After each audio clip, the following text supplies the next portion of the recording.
Call this meeting to order. Are we taking care of Alex first?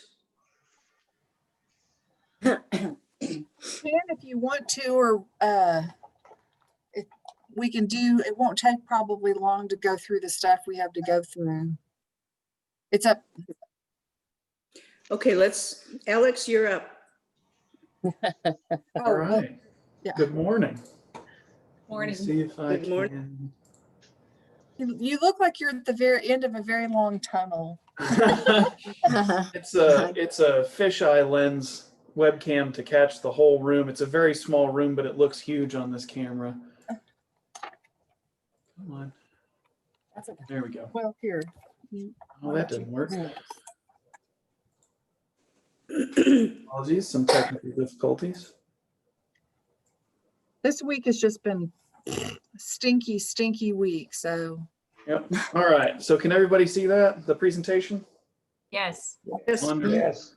All right. So get my playing off of, this is the exact same presentation that was given back in July. It's a very similar presentation that was given way back at the beginning of this year, just with updated information based on essentially last night. What I wanted to present was the revised schedule based on what we know now, and then the cost estimate updates on any new info. let me, before Alex, maybe I need to get, they don't know what all has gone on. Sure, So absolutely. maybe that might make more sense to him if I give him a little quickie heads up. So Joyce and I went around, and it's in my director's notes. We went around with Alex and Tanner to all the branches except for Monette, because obviously that's already in the works, to do the just to look at all the different buildings and the things that need to be done, and preparation for them helping us decide how to have a long-term building maintenance renovation plan. And so so that's a little bit of this conversation's coming from that, because Joyce and I sort of threw a wrench in the works, because when we were at Mount Vernon, we talked about two different things. We talked about, we definitely need to either have a new building or expand Mount Vernon. It needs to probably grow by a third or a half bigger. And so how to accomplish that would be maybe to buy the property that's next door to the library, so we would have enough room. Or we thought we would look at the Meeks property that's down at the end of Water and, what is that, Business 39? Yes. Yeah. And so, and if we do that, it's quite a big piece of property. We have talked to the realtor and several buildings. And if we did that, then how does that affect the Monette project? Because it would give us space for a garage and a bookmobile. And then we found out that one of the libraries in our state was selling a bookmobile. So we went and looked at a bookmobile and decided we did not want to do that size bookmobile. It was a monstrous 32. I said 30, I think, in my notes because I couldn't remember, but 32-foot bookmobile. When you're standing in front of it and you realize the sheer enormity of how to manage that size vehicle with our size district on our twisty, turny roads, like going to Shell Knob, we were like, no, we don't think so. And Joyce's husband's a master mechanic, and he looked it over, and it's actually was in decent shape, but you know, it's 14 years old, and we started talking about having to get parts, and you have to have a special Class C part, Class A CDL with blah, blah, blah. And you have to know how to use air brakes, which is like really expensive to hire somebody. And okay. So at any rate, we decided, no, we didn't want to do that. But we looked at their building, which is phenomenal. I still have to get pictures to Alex. There's just not been time this week to do it. So then Joyce and I started talking about, you know, with COVID playing into things, what's the realistic expectation for the Monette building and raising funds. And we think the most important thing we need to do is get the branch built. So the conversation that we wanted to have with you today was, what direction do we need to take with the Monette building? Because we are willing to sacrifice not having an updated regional office for a while to get that building built. And when you see what's possible with the size location that we're wanting to do, and to lose all the exterior outdoor space so that we can have a garage and a regional office, I'm not sure it's worth that. So at any rate, that's kind of where we're at in 3 minutes or less. So You really have thrown a wrench in the works. yeah, the branch itself, I think, the thing that Alex and I talked about this week on the very awful, no good, terrible Monday was that we need to move forward with something solid and get our groundbreaking planned for late spring or early summer next year, so we can move on. And so the other thing I think to think about is, we know that to do the whole project is over $8 million. And even with some cost savings, we're still looking at $8 million. And with COVID and everything that's happened and the economy and everything, is that really going to be feasible for us to raise that kind of money that's necessary? So feel pretty certain we can probably raise money and finance what we need for the branch. So, and we can make this, we own the building here. I mean, it's kind of coming full circle. So, okay, Alex, take it away. That summarized everything I can think of. I didn't know if you wanted to talk about the office possibility. Well, we talked about a couple of different things. If we stay here, obviously we can renovate the building here, and this would be a perfectly fine space for the regional office. We already have the garage. We can already house 2 vehicles. The other possibility is down the road, either finding property, purchasing the property that's next to the libraries, which I don't know what the cost would be for that. That space that's owned by the Oak Point, but it's too much. It's really too much. But Alex said really cost-wise, it would be less expensive to build a separate building for the regional office garage than to have it on the library, because of all the construction that has to be done between the branch and the garage to make it fire safe. Am I saying that right? Absolutely. And the kind of the linchpin or the point that Gina and I had talked about was the previous design for the library was all about, this is an all or nothing proposition. We're going to get all 3 of these things done in one project. Now the thinking has changed to, there are potentials for lots of different projects over a longer period of time. We don't have a single shot at this, so we can rethink this and look at it in a different way. And that brought up, the main offices are on a second story. Second stories means elevators, it means square foot, a whole bunch of other things. The maintenance facility, because of gasoline vehicles indoors and all kinds of things, there's a whole bunch of ratings in between the library and the maintenance garage. So there's a lot more cost-effective ways to do it, building cost only. You start talking about property, and there's a whole bunch of different pieces, but it was basically that we have about, totally exaggerating, 9 or 10 different options, and we need to limit them down to what we want to pursue. And we figure now's the time, since we're still in the conceptual phase.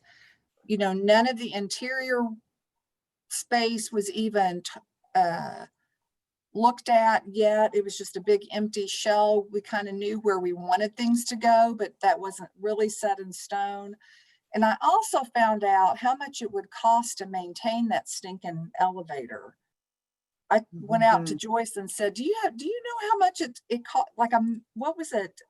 There was a discussion on the director's list about elevator companies and maintenance costs. And I thought, holy moly, we could renovate a building for what it cost a year to to have the thing maintained and updated. And it adds to your liability insurance Mm. considerably. I bet.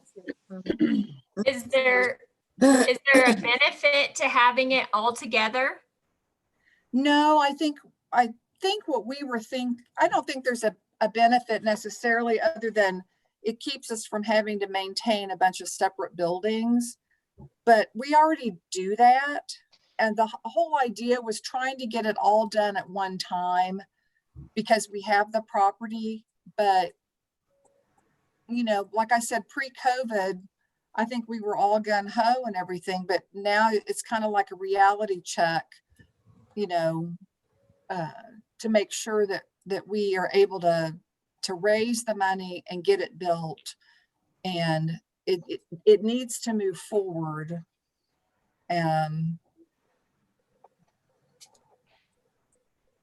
There's also a couple other pieces depending on which way we go. The master plan scope might change. The library scope would certainly change, and potentially, depending on how much we change of that building, we might need to redesign some things. We've still got a great foundation. We know most of the decisions, but removing 15,000 square foot from a building is going to have some implications on design that we're going to have to work through.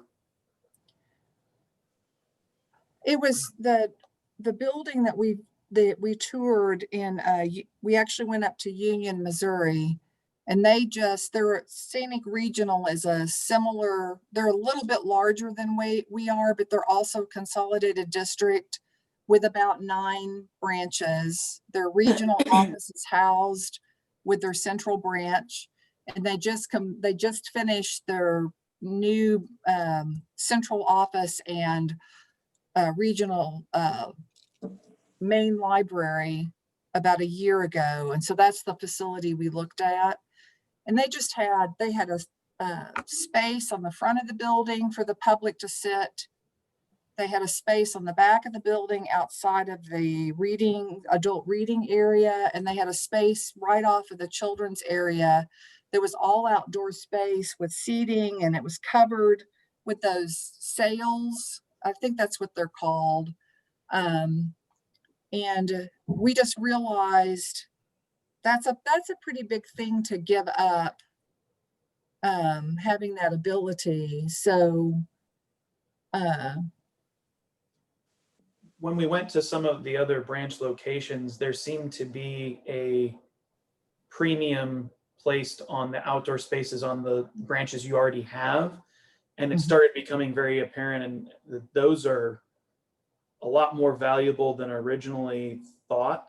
And that's just on our understanding. That's not on Barry Lawrence's side, but I think that we can't pull it off if we put the maintenance and the offices on the Monette Library site. It is not possible to put all of it in the property lines, and removing those things gives us that opportunity back.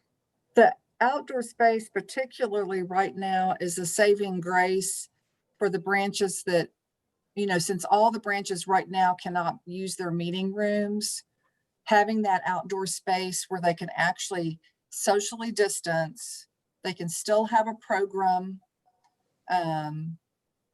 It really has made a huge difference at Marionville. At Aurora, I mean, even though they don't have technically an outdoor space, they've got lots of lawn, so she's able to use that. We've done it here. We continually have to go somewhere else. They just did a rock painting program. We had 16 kids show up for that, by the way. And they had it out at the South Park. I have to stop and think about directions. And it would just be nice to not always have to go somewhere else to do some of this programming, especially if we're going to spend the amount of money that we're spending on a building. You would like to be able to do things there, and we'd like for staff to be able to park close to the entrance, which is something they would not be able to do. And so we just felt like now was the time before we get into the actual construction and we put the brakes on, and it costs us, you know, $100,000 to do a change order. I don't know what it would cost, but we don't want to do that. It's a little easier to reconfigure the plans now than it is to do them 6 months from now. So that's why we're having this conversation today. And Mhm. Outdoor space is something that is a premium right now. And I think, I mean, even 10 years ago, I remember going to children's programs with George Washington Carver where they taught the kids how to wash clothes. Well, you can't do that inside a library branch. So I don't even think after COVID is over, I think you can always use that outdoor space, you know, for messy projects. And look at the, you know, we've had the Mr. Quinalty come and do the Pioneer cooking, the The- outdoor what do you call cooking. those things? Dutch oven Mhm, cooking. And we have to have it out here at the end of the garage. And we always have a dozen people that come, but I bet you we could have 100 people if we actually had a space where we could do that. It just, They really used the library that we went and toured. I mean, they really used all the space they had. I mean, for several different things. It was a multi-purpose building. And even though it may have said, you know, adult section, children's, whatever, it was so flexible that they could expand or reduce that area with whatever program they were doing. And the outside area was great. There were people sitting out there reading the whole time we were up there. And they only have one exit and one entrance. So it's not like you can go out there and then walk off with the books. it's You have to all, come it's in the all building. fenced. Yeah, and they had this separate section for the kids. And it was the same way. And the ladies that worked there said that had been one of the most popular parts of that new building was that outside space. That sometimes people just like the peace and quiet of sitting outside and, you know, reading a book, reading a magazine, using their laptop. So those are things that I think would go over very well in this area, but we would not have it if we left the branch the way it is. The other thing I told Alex and Joyce and I talked about is that all the things that they've talked to us about with, you know, using different color carpet, different color paint, having an open floor plan with no columns so you can reconfigure easily if you want to. All those things we actually saw in play at that location. So it was really good. That was, we had, you know, we visited libraries, but nothing that was so similar to what we're really envisioning. And I think he told me, the director there told me that the branch itself was like 17,000 square feet. And I think, isn't that similar-ish to what we were talking about? Yeah, with maintenance, office, and branch, we're at 32,000. You take away maintenance, we're probably right in that same amount that the union one is, which is 26,000. So if they're at 17 for the branch, 9 for the offices. Yeah, and they have a covered like carport where they put the bookmobile. It's really well constructed and obviously was metal framing. But there are things I didn't like about it, but most of it's taste more than anything. But at any rate, it was food for thought when you actually see a building that is obviously working well. Is the union branch similar to our outside space though, where, I mean, are we going to make it to where people aren't just looking at Oak Point or the apartments across the street? Can we make it look like they're at a park area? you know? Actually, Union was interesting because it's actually built below a highway. I mean, Yeah. and so the way they have configured that outdoor space, you're looking more at the trees around it than you are the highway. And it's below the highway. It's actually, it's kind of like Mount Vernon in the respect that it looks like it was built on a drainage ditch. And parking is terrific. They've got a tremendous amount of parking and several entrances and exit to that parking, which made it their drive-through book drop and everything was the way they did it. They used all of their space, I mean, to the best that they could use it. And it's very user-friendly. And I think we have to be sure that ours is user-friendly. I think, Katie, it's probably going to depend on how all that stuff is placed and landscaping, because the lot is what it is. Mhm. So- Well, we just don't want to go to all this trouble to change everything and then it just be like we're looking at the street. You know, Right. we want Right. people to be able to use it or want to use it. Well, I think you've got a big enough lot out there, if you just had the branch on it, that you can kind of configure where that outdoor space is. And yes, you may look over a lawn area or you may look at some trees, but I don't think you're not sitting there looking at the back of Price Cutters. And you're not necessarily looking at the back of Oak Point. It just kind of, it's how you're going to situate that. But we've got a little bit better choice of situating it if we take off the garage and the administration part of it. Otherwise, we're going to be landlocked in no time. Joyce,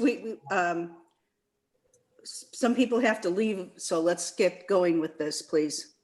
Okay. All right, Alex. Yep. So the presentation that I wanted to do was just showing you the change in time from July to this month. The schedule, if let's say we received decision on the project in the October board meeting, we would use November and the first part of December to do the request for qualifications on construction manager. We would hopefully select the construction manager at the December board meeting. They would perform a cost estimate basically over the holiday break. And then Paragon hits the ground running in January for design. It would mean that we bid the project in basically June of next year. And then construction would start in August. The reason I wanted to show this is it goes to what we talked about the last time. There was still a chance that we were going to break ground in spring. Even if we pick next month, we're not going to break ground until fall 2021. And then based on completion, we wouldn't be completing the building until the end of 2022 in basically November, December. Financing and stuff. Yeah, so I wanted to show that and say originally we were trying to hit 2021 and it's not possible anymore. And not in a bad way, it's just we can't, nobody can pull that off. The last bit that I wanted to share was the cost estimate. And to really summarize and go quick, Regina, is the construction cost estimate went up by about $97,000 from July. We didn't change anything with the building. We haven't done anything different. It's literally just new market cost information. It increased by about that much. If we were to do everything. Correct. Yes, this is the all-in option, maintenance, office, everything.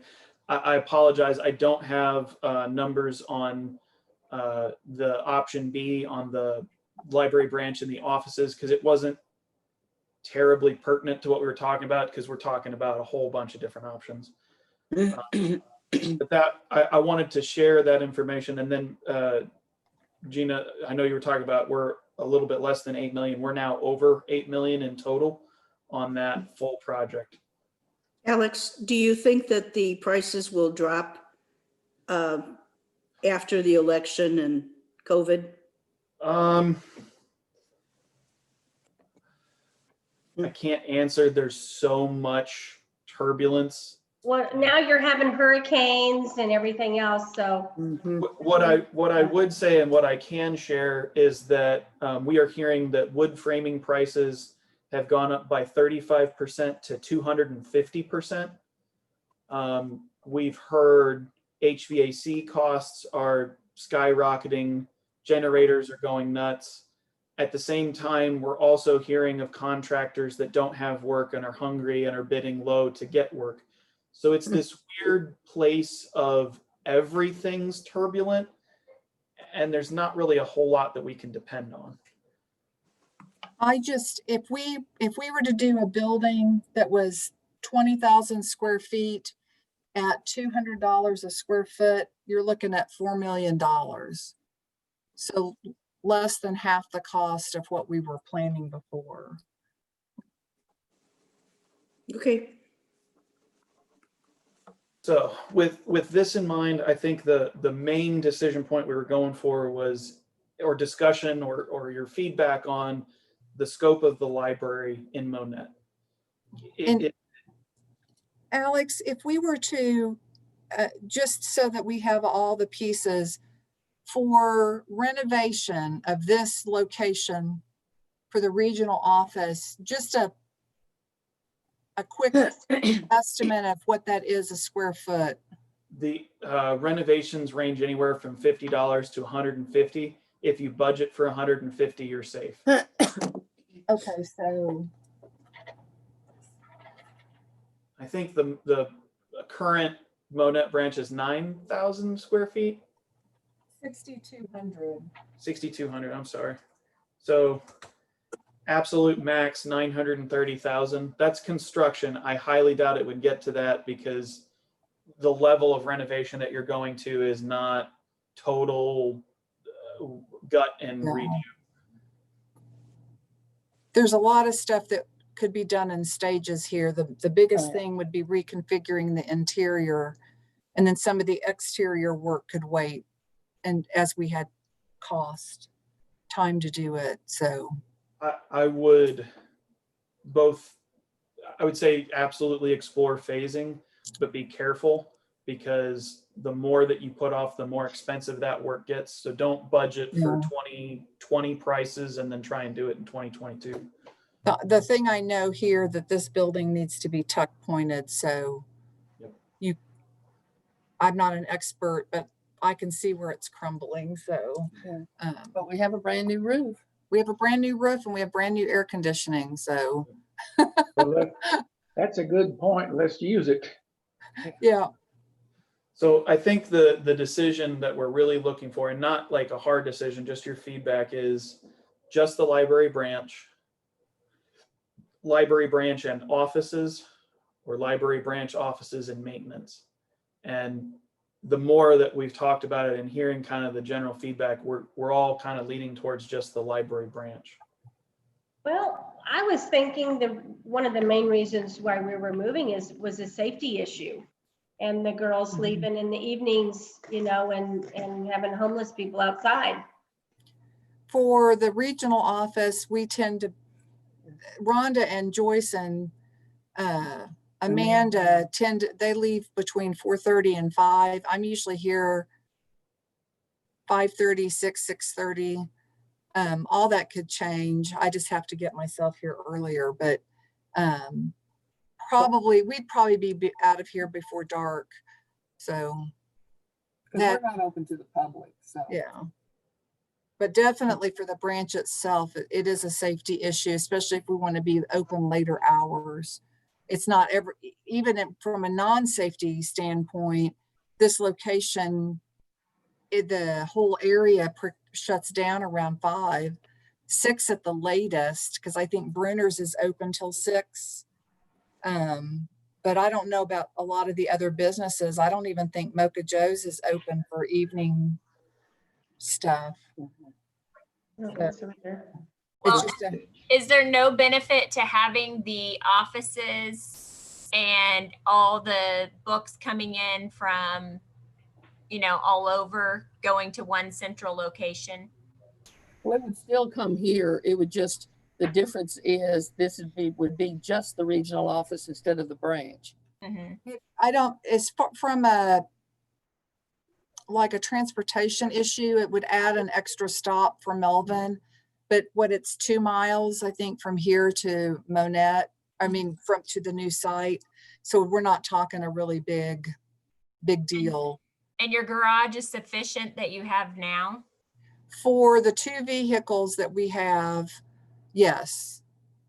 Now, what we decided on the bookmobile, after talking round and round, was that what we really want is something smaller than a box truck, but bigger than one of the vans that we currently have. Roger suggested that we look at a transit van, which is the one that you can stand up inside.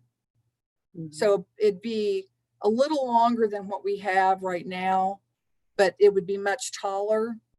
And that we still could do bookmobile service. We could use it traditional. We could use it for pop-ups. One of the things we discussed is that we want to make sure we're able to do all the festivals. And a vehicle like that, it would be super easy to pull into a spot, put up the tent and, or what do you call it? The awning, have an awning installed on it. And I would like to see the sides of the bookmobile open up and have the books right there, so nobody ever has to get on the bookmobile. So it's just, you know, we can do anything we want to do. We just have to pay for it. And it's significantly cheaper to take care of a van and run it than it is a vehicle that gets 8 miles to the gallon. The other thing I'll throw out on the maintenance is you can do a pre-engineered metal building relatively cheap, especially in comparison to conventional structure and design. And we just do a real basic gabled roof, simple structure that houses your maintenance department. You can put it on any property, any site, anywhere. And then the only question becomes, where do you want it located for the shortest trips to the branches, as opposed to putting it with Monette, code concerns, circulation around the site. It just got really, we figured it out. We've got a plan for it, but it's not the greatest in comparison. And it also reduces the size of the garage that we need. If we don't need a space for a 30, foot vehicle, and you only need it for 3 vans, it's a totally different ball game too. That was, I'm really glad that we were able to do that. I have a question. If I understood correctly, the library alone, with not any of the peripheral building, would cost $4 million. Is that correct?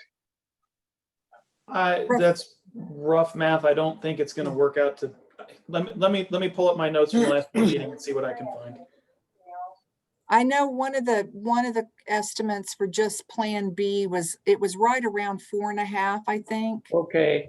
Well, anyway, let's call it 4.5. And then if it takes $1 million or a little bit less to revamp the old Monette Library for the administrative headquarters, that's $5.5 million as opposed to $8 million if we build it all together on the new property. To me, that is a very significant savings. Yeah, I agree. Agreed. I mean, I hate it. We were advocating to get it all done, new space, but COVID hits and it really makes you rethink things, and then not getting the full amount for our tax levy. All that sort of plays, I mean, everything sort of played in together. But Well, Monette has been waiting over 17 years for a new branch. that's, My daughter was a baby when we started raising money, and now she's in college. Oh, wow. I think people are just ready for a new branch. that's what Joyce and I said. I said, if nothing else happens, we have to get the branch going. We just have to stop spinning our wheels and get it done.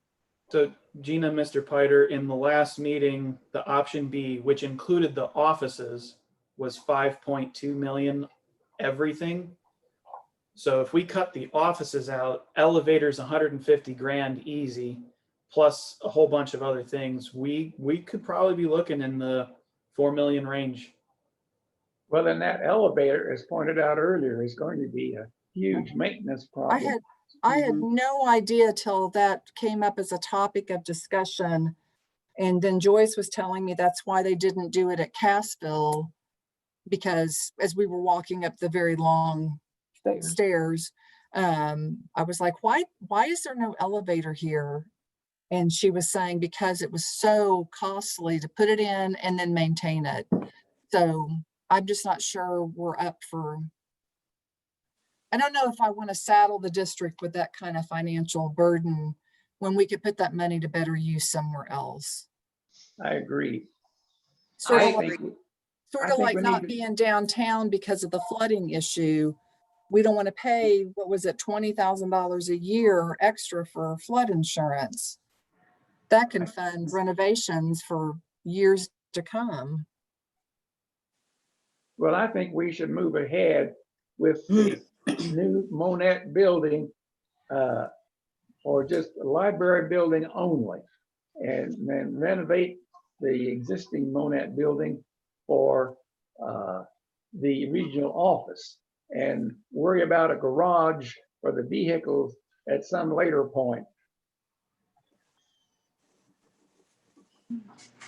Is that, are you making a motion? I'll make that as a motion.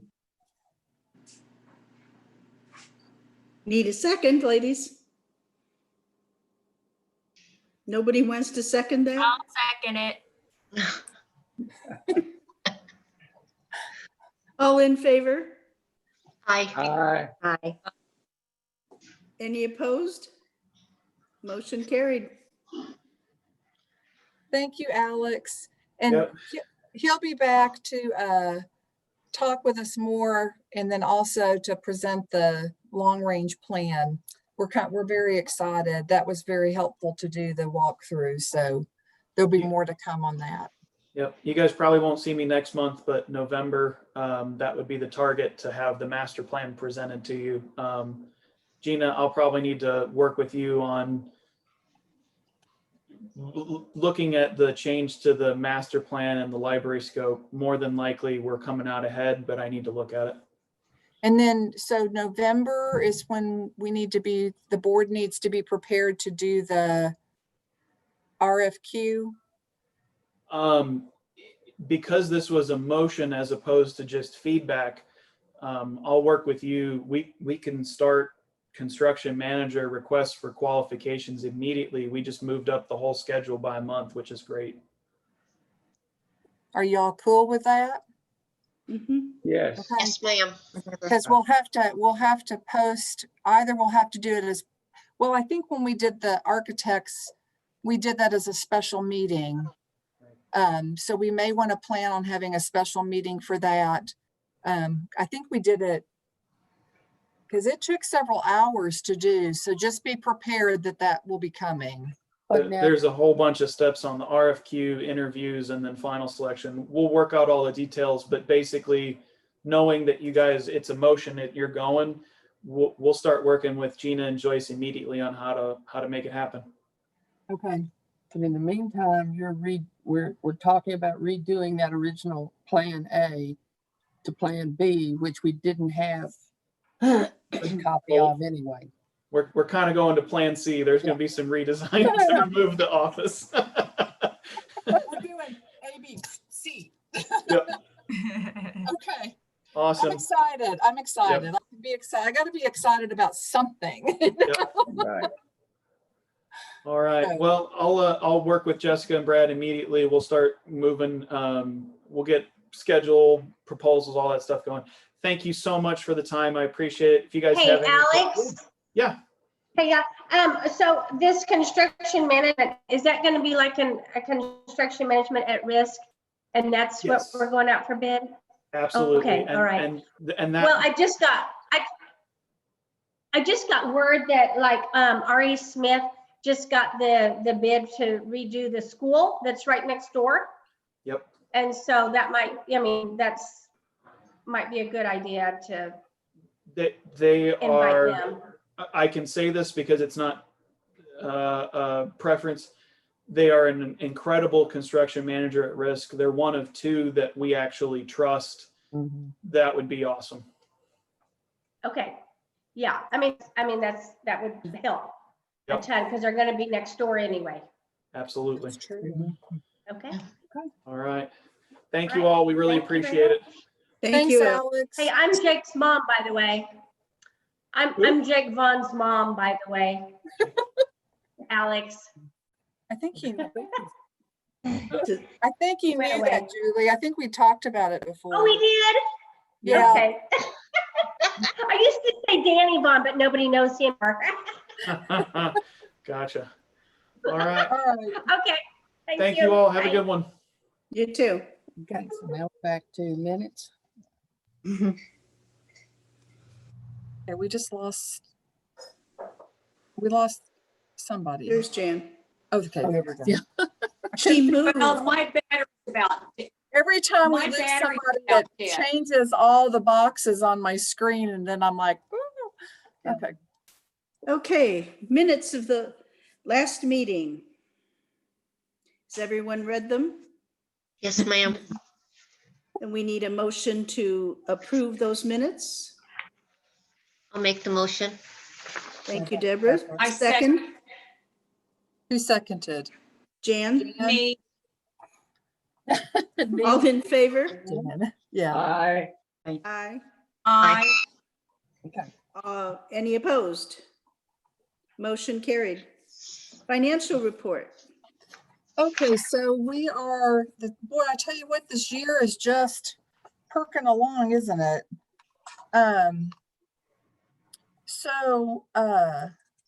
We have collected 43,991 for the month of August. Again, you know, until December, it's pretty low what we actually collect in delinquent taxes, fines and fees. Of course, we probably need to rename that line because we don't do fines anymore. We got some grant funds that came in. As we get further into our grants, and sometimes they'll give you all the money up front at one time, but usually it's in 2 or 3 payments. And it depends on it's sort of like a game. If you achieve this level, then you can get your first payment. So that's why sometimes every month we seem to have some grant funds that are coming in. It's because we've unlocked that next payment. So because we've submitted a report. And so that's kind of where we're at. Last year we had 51,000 that we had collected, but you can see that's, you know, there was $10,000 more in delinquent taxes. So I don't know, because we've never been up against a pandemic. We'll see how people pay on their taxes. That's the big question right now. And that's why I did such a conservative estimate for the upcoming year. On our expenditures, there's really not been anything unusual this month. So we had $168,800 in expenses. We did have to have the lot mowed again. For some reason, somebody keeps turning us in for our lot not being mowed. So it's not that it looks terrible, but then we go have it mowed, so whatever. But it's about $500 every time we have it mowed, so. How much did you say? Wow. Mhm. Well, it's a How big, much to mow it? Bush hogged. you have to have it bush hogged, so you pay what you pay to get somebody to come do it. Golly. So, Mhm. and then of course we had to pay our Mornet fees. So you see the 21,000. We have in our checking operations, we have 543,000 at the end of August. Of course, now we're down to 400 something at almost the end of September. If I have to, we looked at our this $100,000 that's in savings. It's all actually in our operating category. I can go cash that. I think it's up to 107,000. We'll have to pay a little penalty. But I'd rather pay the penalty and have the money. So that's kind of in reserve if we have to cash in anything to get through the end of the year. Because remember, until December, when our tax money starts coming in for the new year, we're kind of in iffy territory right now.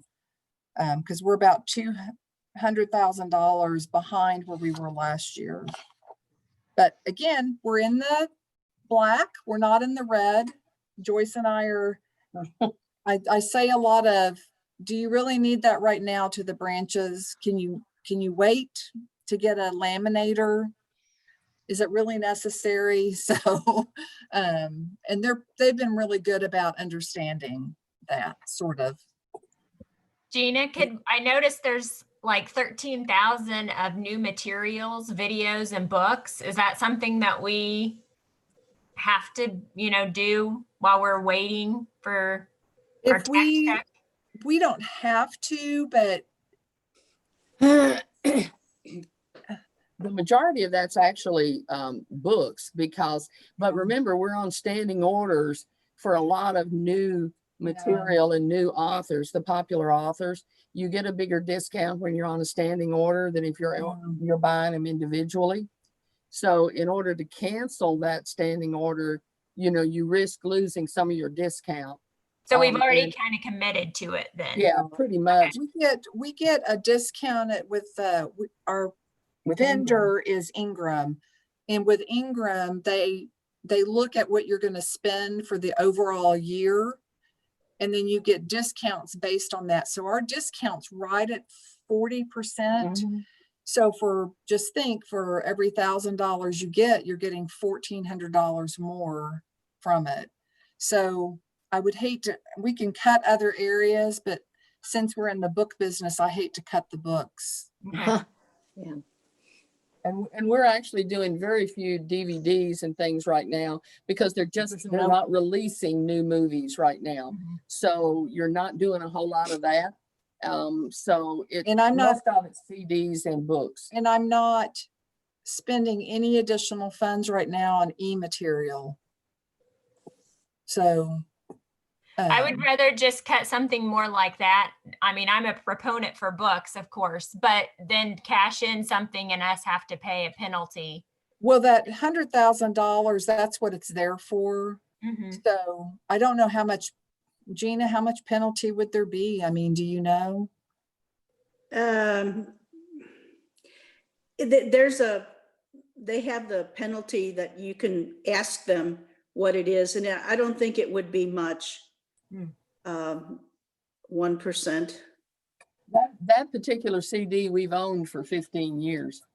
Yeah, and we've only earned $7,000 in interest on it. But yeah, it's our emergency money is what it is. So, and it's a year CD, a 12-month CD, because you get better interest, but it's like, I think it's 0.5% right now. Oh, then you'd only lose probably this year's interest. So maybe a couple $100. It's not very much. No. Well, Joyce and I can remember when we had to borrow money to make these November, December payroll. As long as we don't have to borrow money, I'm not going to worry too much. Yeah, we had to do signatures loans on those just to pay people for November and December. Well, that's good to know. We're not there yet. No, That's right. no. Let's think positively. Yeah. Okay, we need a motion to approve the financial report. I so moved. I second. So Jan and Janine. All in favor? Aye. Any opposed? Motion carried.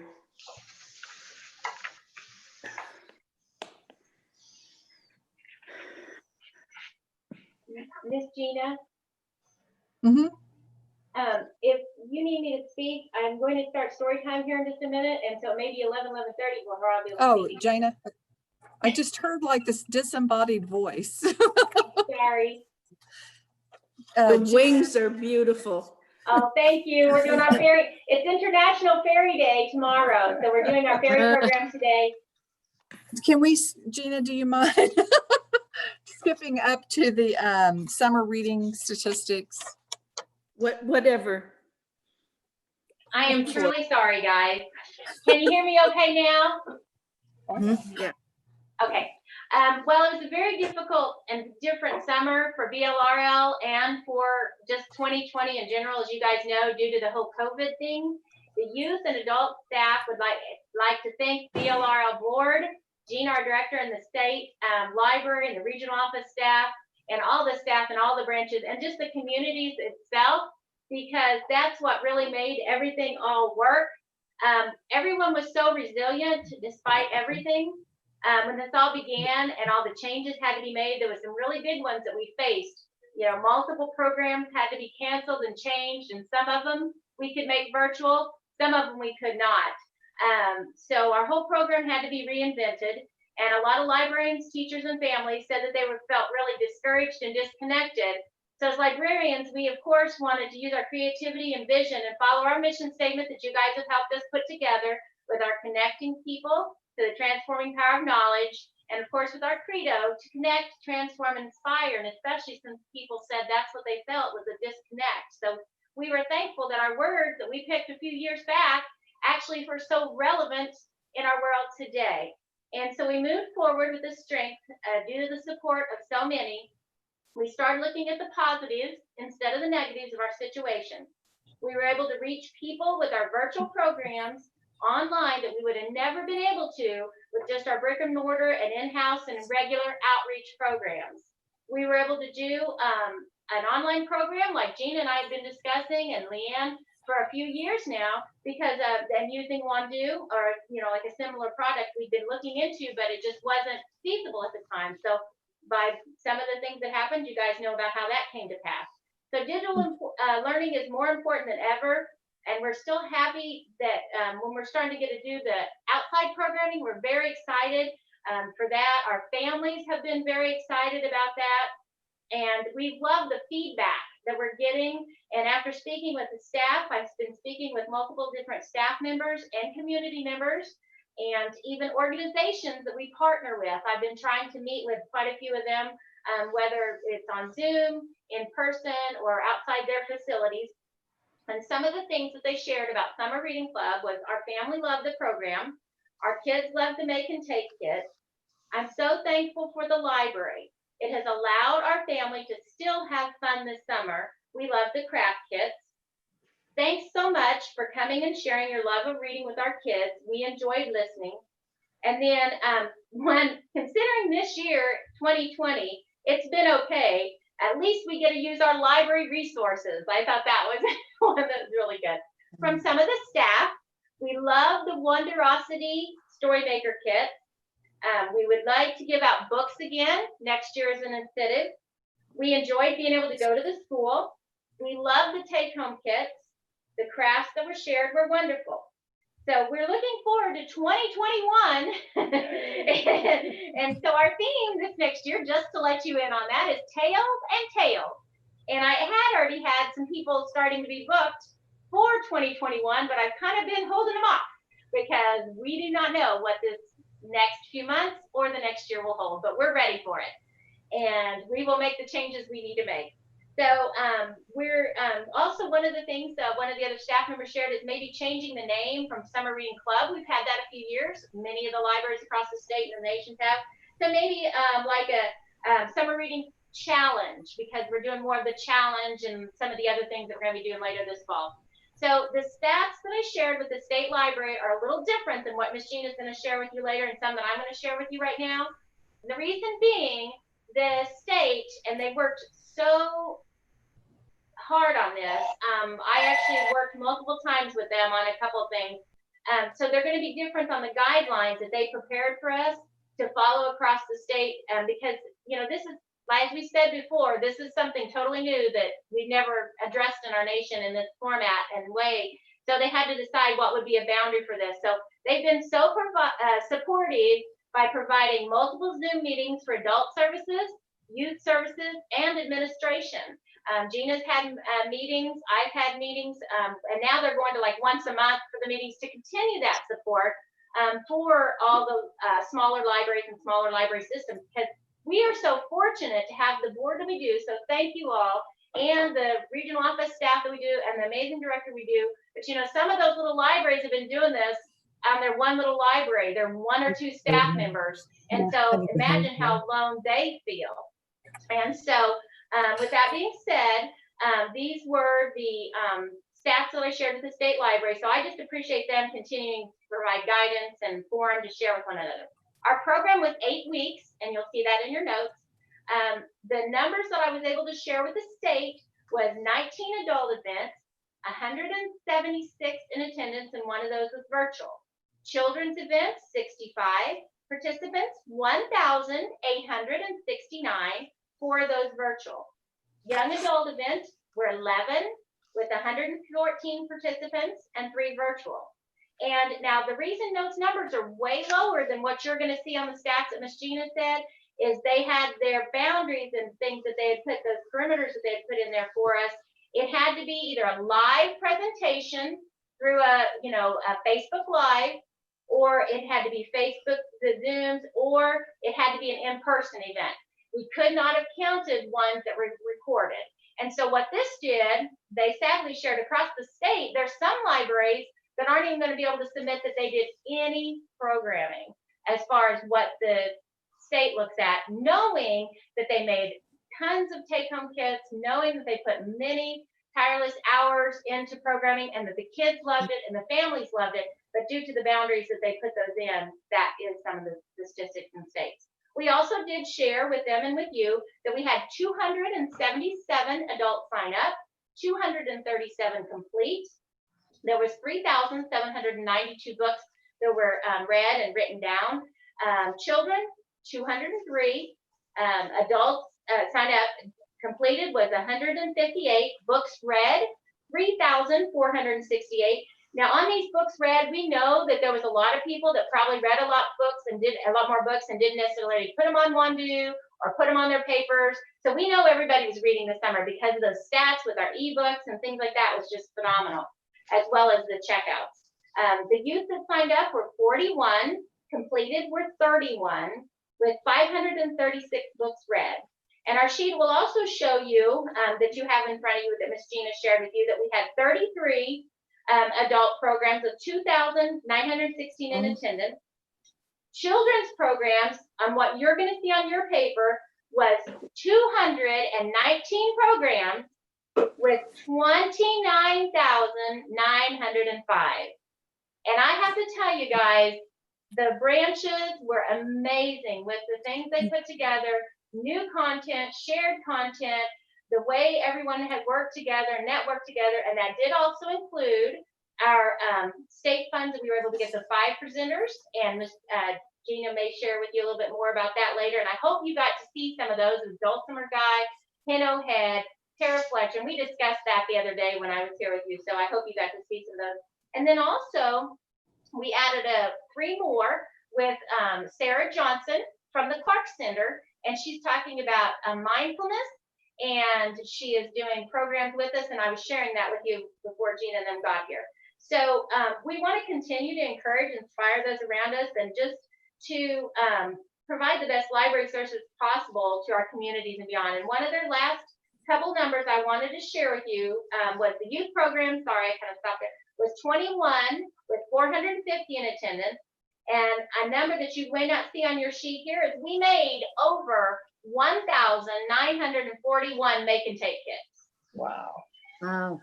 So if you see in your branches and you go in and like ours, you will see multiple tables spread out with baggies and Sharpies and glue dots and everything else. These kits, we made almost 2,000 kits. And I have a feeling we probably did, because I know there was a few of mine that probably I was putting together when we had kids coming through the door and I was doing just one-on-one family programming.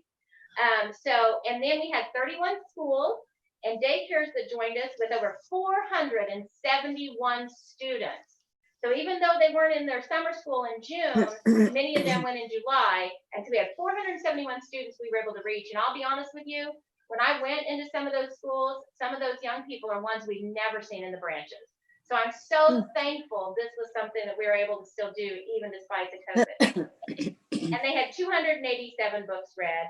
And so, like I said, I do apologize interrupting and jumping in and out, but I do already have some boys and girls and moms and dads here. And thank you once again for all your support and allowing me to be the bunny and do my Energizer stuff and giving us the support that we need and because like I said, there are times with all the new rules and restrictions on having to do some of the like virtual things to get the publishers to share this information with us so we can go ahead and read online and stuff. So I just want to say thank you again, Gina, and thank you again for all you do. Thank you, Gina. Thank you, Jana. You've been a busy little girl. Yeah. On the statistics sheet, I've somehow messed up the 2019 comparative numbers. So ignore them. I think I copied and pasted the wrong columns. I don't know. All that was really, for some reason, difficult this year. And we were way down in signups. We were only at about a third of what we did last year. And it just is what it is. I mean, I'm just happy we had kids read in the program.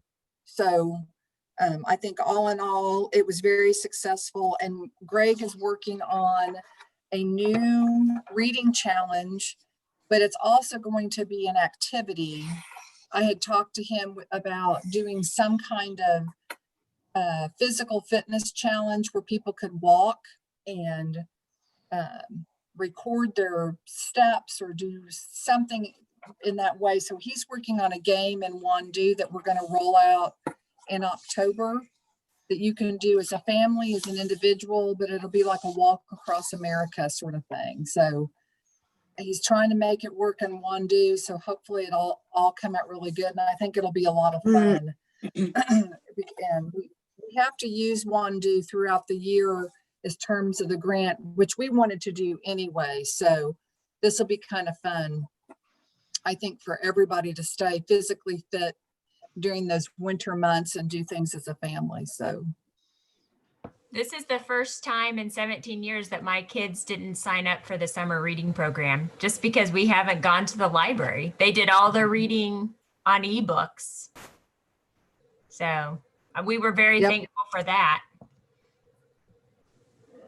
Yep. So Circulation stats. Okay, so circulation statistics continue to be the bane of my existence because I know that we're circulating more items than what it shows, but we don't know how to make the reports do any better than we're doing. One of these days, maybe we'll get it figured out, but at any rate, we circulated 19,000 items in August, which is about 900 items a day throughout the system. You can see the intra-loan to and the intra-loan from columns reflect the items that we're loaning to our own locations and outside of the system. And then the borrowed from are the ones that we're bringing in from those Missouri Evergreen libraries. So that's quite a bit, almost 3,000 items going out and coming in. And Julie is constantly busy. It was good to have somebody who that's their sole job to work on it. We're still seeing an increase in MoLib to go use. You can see as compared to last year, we're up to 2,700 checkouts versus 2,400 last year. Hoopla use continues to be pretty high. Our ancestry use is way down, and in part because of the limitations we have on being in the building, since we can only have in-house use for ancestry. That's just the way they set it up with libraries. So on our computer use, we had about 1,400, which again is about half of what we had last year. I'm pretty happy with that considering we only have half of our computers up and running because of social distancing and they can only be here for a limited time. So actually I'm pretty happy with that. And I'm pretty sure our wireless use is probably triple what's showing there, but since we have to do it as a manual count, it is what it is. We still have a lot of people that are using curbside delivery. So that's an option if they don't want to come in the building. So, and then in programming, we continue to have lots of programs. Some places are doing in-house programming, but they're doing it outside. And some are just doing virtual. We're still counting all the Facebook posts and shares and so forth.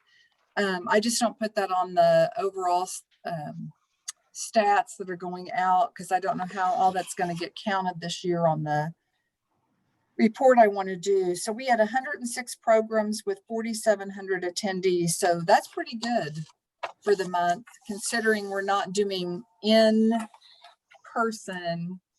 in-house programming. On your branch activity report, I won't go over a lot of this, but please, read about your branch and some of the things they're doing. I don't list every single program. I list things that I think that you think will be interesting. You can see a number of places did narrative walks. Those were storybooks they laminate the page of the book and they put it on a stick, I don't know, that you put in the ground. Well, a yard and then sign. a yard sign, thank you. And then you can walk and read the story. So you're getting activity. You can do it with your family and socially distance. And those have been really popular. And Neosho Public has, I guess, got some assistance from Scholastic for some of those book purchases. And so they've loaned all their book walk books to us. So most of the books that we're using are on loan from Neosho, and we're really glad that they've shared those with us. And then I just got a second batch with them, and I took the first batch back, and they'll have another batch, and so that's just going to continue for as long as we can. So, Is that and Scholastic as Jana mentioned, I'm sorry, what? Oh, I think Scholastic is based out of Neosho, isn't it? Don't they have a big hub where they deliver and stuff? Yeah. Yes. Yeah. Yeah. Pretty cool. And then as Jana mentioned, the craft kits have been hugely popular. The kids have loved being able to pick those up and take them home and do them. So we talked yesterday about how to continue to have some sense of normalcy. So I think Jana's going to talk with the children's people about continuing to do those make and take kits. They don't cost a lot. Often it's just a piece of construction paper and I don't know, like a Chanel stem or glue dots or something like that. So we get a lot of bang for our buck with that. And the kids, and I think the parents really enjoy it as well. And so, and then, making sure they have books to take home to do their own story times and that sort of thing. So we've talked about maybe doing one-on-one story times with family groups so that we can do some in-house. So we're going to move forward. I just don't know what that's going to look like. Hey, director's report. Okay, so we're making headway with staffing. We hired Erica Parker to fill the position vacated by Ann Grosskirth at Aurora. She started on September 14th and worked 2 or 3 days, but she's getting married. And so she won't really start officially in the rotation until October. But we wanted to get her in and at least get her some training before her wedding. So when she started in, that she at least had a little bit of that. So her last name is changing to Thrasher. And then in Mount Vernon, we hired Kimberly Rosal to fill the position vacated by Julie Branson. And she started on September 4th. And then, so that only leaves us with Cassville and Marionville with part-time positions. Both of those are on hold until we need them. And so we'll get those filled probably, I would say December, January-ish, and we'll be fully operational. I'd already gone over a little bit of this in preparation for our long-range plan. We did visit all of the branches in late August. It really helped us solidify the branches where we needed extensive renovations, building new, or just handling things on our own. So for example, as I mentioned, Mount Vernon is one that definitely needs either a new build or extensive renovations because they're just busting at the seams. But Pierce City, they just need a good coat of paint on the walls. The carpet's in really good shape. We discussed reconfiguring the branch to bring the children's area to the front instead of in the corner in the back. But as far as extensive renovations, we're probably talking maybe $10,000 instead of $500,000, you know, because they just don't, the building's in really good shape. And there's just a few things that need to be touched up. So Marionville's another place. The building's in good shape, just needs some touch up. Eagle Rock. So all of that'll get presented in that long range plan. And then of course, Aurora, rather than having to always talk about Aurora as a problem child, we'd like to just take the building down and build it somewhere else. Let somebody else have that headache of as an issue. The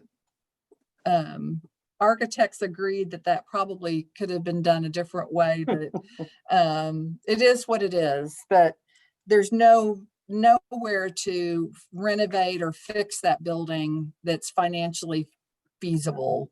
But they are going to start replacing the 4 units that we have to replace, the heating and air conditioning units. They're ordering them this week, and they're going to get started on that in about a week. Yeah, that was already, remember, in the works for actually, I was reviewing minutes for our annual report, and that was back in December that we talked about that. So we've plugged along for a long time without having to fix them, but they won't make it through the winter if we don't get them done. So then Jana and I finished the SRC grant report. That's like the most loathsome thing about doing grants is the stupid reports. But in this particular report, we always have a section where they talk about things that changed, you know, from the original grant request. I was like, what didn't change? That's really what it should have said. What didn't change? And we did not end up spending all the money. And so, but that's fine. I talked with them and said, this is what happened because things changed so much. We didn't spend near what we would have on print costs because we didn't print hardly anything. We didn't spend as much on publicity as we had planned. And there's just some things they won't fund. They won't fund any of the incentives. And so we just didn't have any other expenses to turn in, but all that money goes back into the pot for more grants in the future. So it all was fine. And then I already told you about the bookmobile that we went to visit and look, it was a great deal. They were selling this bookmobile for $10,000, but it needed a new generator, which was another $10,000. But to buy a bookmobile for $20,000 is unheard of because they're like $500,000 vehicle. I mean, to get one that's fully prepared to go out on the road, this would hold 2,500 books. And it had a couple of different spots for circulation. It had 2 entrances. It had a special door that opened. The bookshelves actually opened so that you could do a chair lift for a wheelchair, because it has to be wheelchair accessible. Mm-hmm. And so it was a good eye opener for me, particularly. I mean, I've been on bookmobiles before, but when you see it and then you start talking about, Roger kept talking about, you know, this is what it's going to cost to get parts. This is, what was it, a wheel that he estimated, Oh, yeah, $400 or $500 yeah, a tire to $500 a replace a tire. tire. I was like, oh my Mhm. gosh. And then I knew they had to have a special CDL, but he said, if you want to hire somebody with the special CDL and they have to have an air brake rating, because you have to know how to use air brakes. Because it's diesel. And yeah, it's diesel. Then you're going to have to pay somebody a good bit for that. And so we decided we didn't want to do that. So, but the branch, if you're ever up in that area and you can go look at that branch, if I'm kind of a library nerd, I like to look at libraries anyway. It's really cool. Mhm. We spent a good hour just taking pictures and walking around. So, at any rate, I'm going to share those pictures with the architect. One thing I didn't get on here, I forgot to put on here, is Leanne is now on the Missouri Evergreen Circulation Committee. I've been encouraging people to try to get on some of these statewide committees, because I think it's important that libraries of our size in our smaller rural areas have a voice on some of the committees, because different libraries function different ways. And so I was really happy that she volunteered to fill this position. And I think that'll be good for our library and for the state, because we ask a lot of questions I don't think anybody else asks. We seem to be more concerned about things than other people. So I don't know. So at any rate, I'm really proud of her for doing that. Is there anything I missed? No. Okay. And we need a motion to approve the director's report. So moved. Thank you, Mr. I Piter. second. Jan? All in favor? Aye. Yes, I second. And any opposed? You're opposed, Jan? Motion carried. No, she's second. I think she's delayed. Yeah. I'm delayed, I guess. It's on delay. Okay, we've already done the district plans. We've done summer reading. All that's left is annual statistics. Okay, so I'm so glad to have this out of my hair, because it was difficult this year. If you noticed on the front of the report, I made some notes so that we would have this for future, but also just for you all. One of the difficulties in doing this report this year was that in November, we migrated from TLC to Evergreen. The way TLC counts things, for whatever reason, is different than how Evergreen counts things. And I had done reports for TLC before we were done with them, anticipating of having to merge these two records, and the numbers are just wacky. I mean, you'll see different circulation numbers on one sheet than the other sheet. I can't make it rectify this year. It was always a problem with TLC, but it was always within a few, maybe 20, 25 numbers, but I just can't, I'm just over it. And then of course I made a note that we had to close. And so that significantly altered our numbers because we were closed for 2 months. Did you realize that we were closed 2 months? Yeah. So, and then that we were open for curbside delivery part of that time. And then of course, the rest of the year has been different. So all that's reflected on your report. The second page is just so you can kind of glance at some of the numbers, and I'm going to skip over that. So we circulated 268,935 items as compared to almost 360,000 last year. Part of the reason that number's lower was we were closed for 2 months. Part of it's because, as I said, for whatever reason, our circulation numbers in Evergreen are lower than our circulation numbers in TLC. And been talking with Leanne, and I'm thinking some of that is because I don't think Evergreen counts the renewals of items in the same way that TLC did. Ah. So what we count as circulation are all items that are checked out or renewed. That's what should be counted. You don't count things that are checked back in, because if you did, then you're double counting your numbers. So it's only the things that are going out or being renewed. We added about 1,800 new card holders. That's roughly about what we do every year. We add about roughly 2,000 card holders a year. So we're up to 27,384 card holders. You can see we transported a lot of things in Evergreen or in our system this last year, not as much as the year before. Again, I'm not sure. I just don't know. I don't have an explanation for why the numbers are different.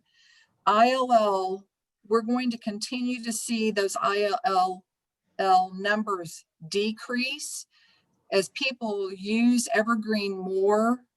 They should stop using ILL, which is a different, that's where we can actually end up going out of state to get a book. But the more stuff they can get through Evergreen, and that's free. I mean, in that we don't pay for it in the same way we do with ILL. I think we'll see those numbers go down to 0 over time, because that's what other libraries have had happen. And then our ebook stuff, you can see we circulated with Overdrive and Hoopla over 52,000 items. That is a lot.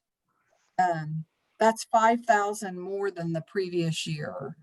So that is definitely well worth the money that we're spending on that. And then Ancestry, I think we'll have to see if it's worth the cost of Ancestry. It's 3,000. Yeah, 3,200 for the year. So at $3,200 for the year, it's costing us more than $1 a search. So I don't know that that's worth the money. Yeah. We'll just have to decide. But and then the graph that you have shows where the biggest circulators are. And this should be no surprise to you, because when you see the numbers every month, you know that the 4 top branches are Cassville, Monette, Mount Vernon, and Aurora. So you can see between Mount Vernon, Monette, and Cassville, which are the big 3, we're all sharing pretty much, we all have about 20% of the circulation. So 60% of the circulation is from those 3 locations.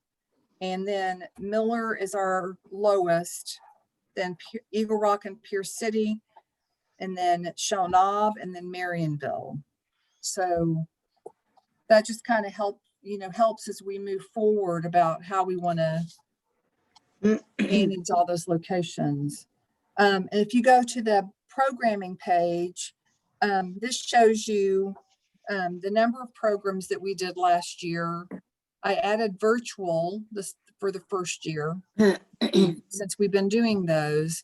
So this past year, we did over 2,000 programs with over 63,000, almost 64,000 attendees.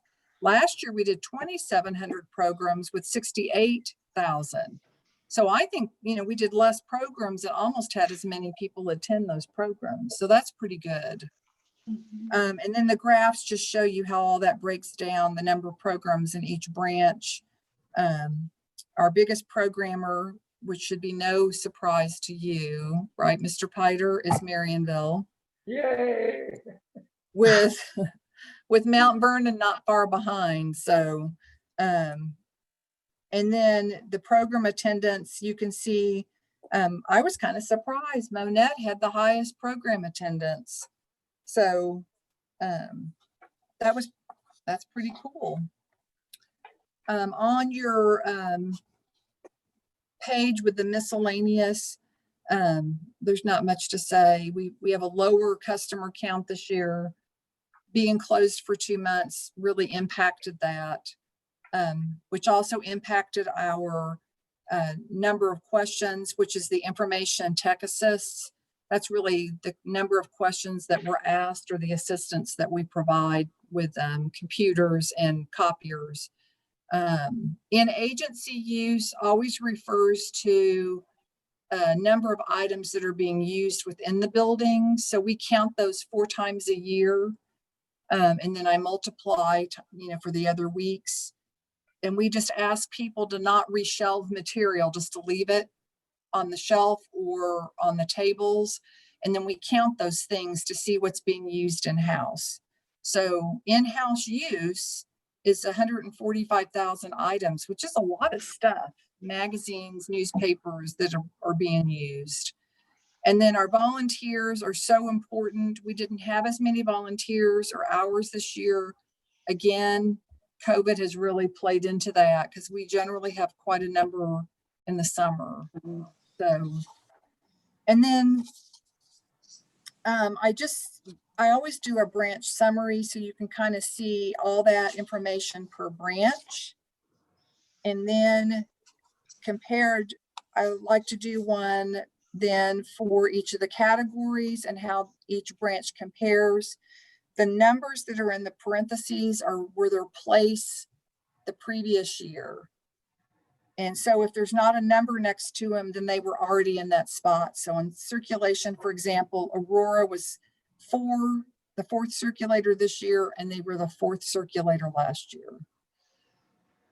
It's Monette, Cassville, and Mount Vernon that trade all that around. Just depends. And then uncatalogued material counts are things that are not cataloged. So that's your magazine titles. We don't catalog those, or newspapers, paperbacks, and the microfilm is not cataloged. And so we always do a count every year of how many of those items we have. So we have over almost 8,000 uncatalogued items. And when those check out, so the magazines, the old magazines, the paperbacks are all done as a statistical count. What's it called in the computer? Catalog material. Yeah. And so there's actually a way for them to show that in the circulation module. And so I can get a number for that. Your next page is items in database for the library system. So it's a count of the number of items that we have in different categories, how many times those items have circulated. And then on the last column is the amount they turn over. And that first one should be a 0.357. I didn't get the dot in there. And what that tells you is, for example, with DVDs, we own 24,864. They circulated 78,646, which means each item theoretically went out 3 times each. So we put a lot of money in DVDs, and there's a reason, because they are one of the top heaviest circulators. Does that make sense? So it's just really a number that helps us kind of determine, are we putting our money where it really needs to be? And then if you go to the big chart that looks like this, this shows you how things are circulating in the system overall by category. And this chart to me is very important. Nothing's much has changed from year to year since I've been here. The biggest portion of what circulates in our collection are what I would call popular materials. So that's your DVDs, your ebooks, your e-audio, your easy, which are the children's picture books, youth fiction, and fiction. So that represents about, I don't know, what is that, about 80% of the collection circulation. Nonfiction every year gets a little bit less. So overall, nonfiction only represents about 9% of our overall circulation.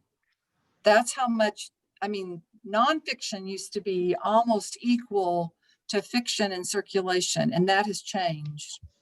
And then large print plays into there too. So I don't know, when I started here, our nonfiction circulation was about 20%. So now we're down to 9. Just is what it is. People like their fiction and DVDs and all that stuff. So But then the internet. yeah, Takes the care of internet has taken care of killing off nonfiction because people Google. I admit it. The rest of this I attached is, it just shows some different numbers for Rhonda and me particularly, and circulation by type for all the branches. So that's just informational for you. We have to do this. First of all, we have to do this so that you all can see how we're doing in the system, but also every year I have to submit a report to the state that goes to the government, to IMLS and ALA, that shows how libraries are doing across the country. And then they collect all that data, and a lot of the funding and stuff that comes to the state as a result of the data. So it's a pretty big deal for us to count all this stuff.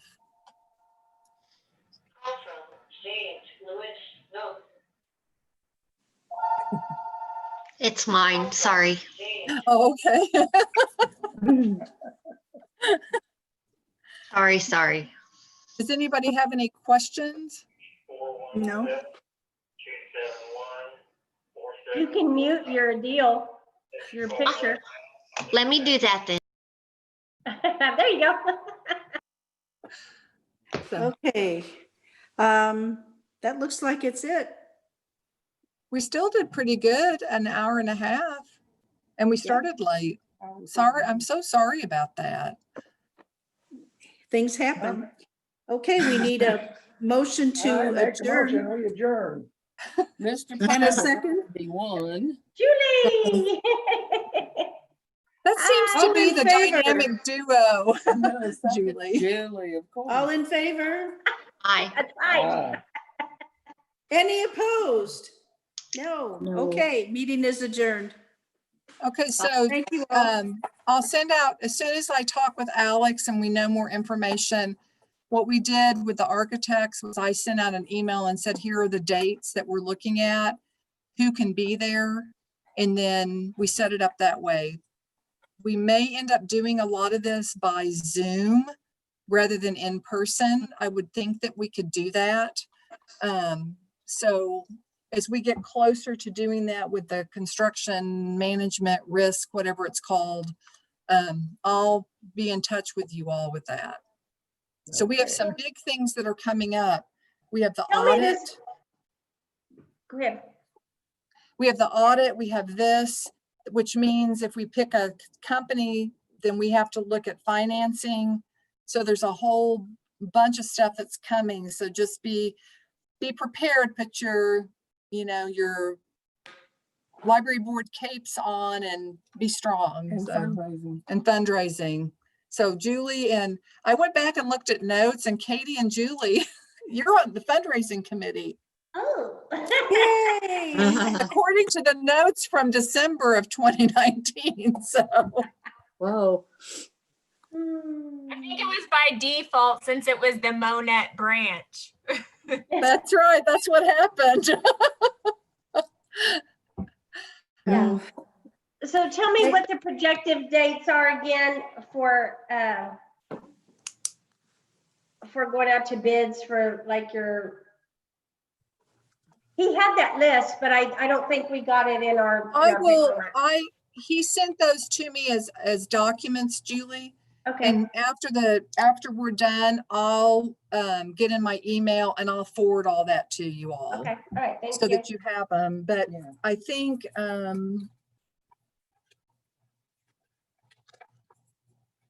But now we still have to move up a month because of changing from Plan A to we'll B or see. C. It may be just right on target.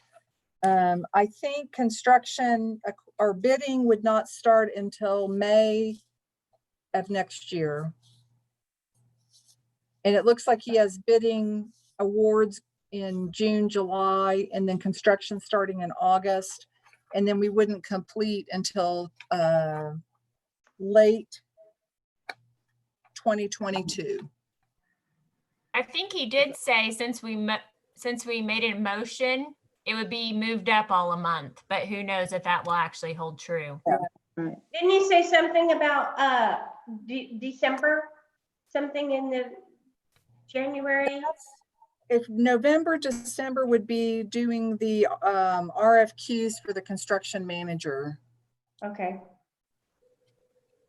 Okay. And then I'm thinking we would break ground probably in the late spring or the early summer. So April, May, June, sometime next year, which is not too far off what we talked about before. Well, and will somebody explain to me about the fundraising thing since I've never done this before? We haven't either, so we'll have a meeting.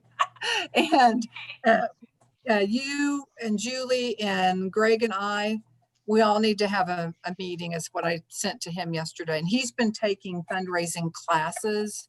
And then I haven't done mine yet, but what was that group? The Every Library Institute, we had them come talk to us about the tax levy. They did this library advocacy and funding conference that's all virtual. So I need to listen to that. So we'll have lots of information, I hope, for that. Okay. Sounds good. Okay. All right. See everybody next month. Yes, ma'am. Bye. Okay. All right. Bye, everybody. Bye. Bye.